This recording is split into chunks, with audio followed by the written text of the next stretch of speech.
আগামী 90 দিনের মধ্যে আপনার ফোনেও হয়তো ইনস্টল করতে হবে একটি সরকারি অ্যাপ সঞ্চার সাথী। এবং ঠিক এই 90 দিনের কাউন্টডাউনই পুরো দেশ জুড়ে নতুন আলোচনার জন্ম দিয়েছে। কেন এত দ্রুত, কেন সবার ফোনে, আর এতে আমাদের জন্য কি বদলাতে যাচ্ছে। আর এখান থেকেই শুরু হয়েছে দেশের নতুন এক আলোচনা, ডিজিটাল নিরাপত্তা নিয়ে মানুষের প্রশ্ন, কৌতূহল আর বিভিন্ন মতামত।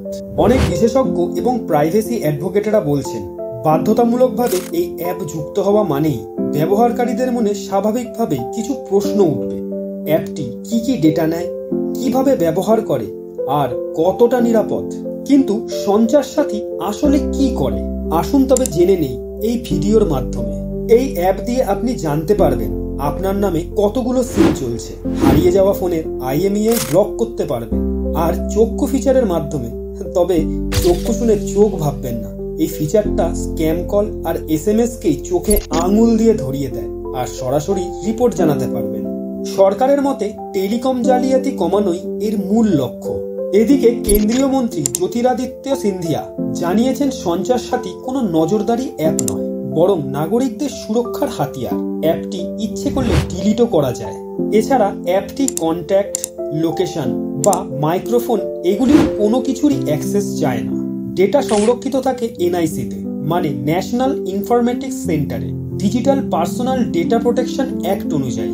এবং কোনো থার্ড পার্টি বা মার্কেটিং কোম্পানির কাছে ডেটা শেয়ার করা হয় না।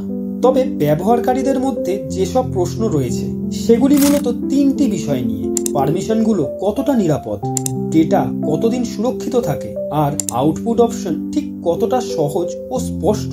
এইসব প্রশ্নের মাঝেও একটা বিষয় পরিষ্কার, সঞ্চার সাথী ভারতের ডিজিটাল নিরাপত্তা ও টেলিকম প্রতারণা রোধের ক্ষেত্রে এক বড় পদক্ষেপ। তাই আসল প্রশ্নটা এখন, এটা কি আমাদের সুরক্ষার শক্তিশালী হাতিয়ার, নাকি প্রযুক্তির জগতে নতুন কিছু প্রশ্নের জন্মদাতা? আচ্ছা, আপনি কি মনে করেন কমেন্টে জানাতে ভুলবেন না।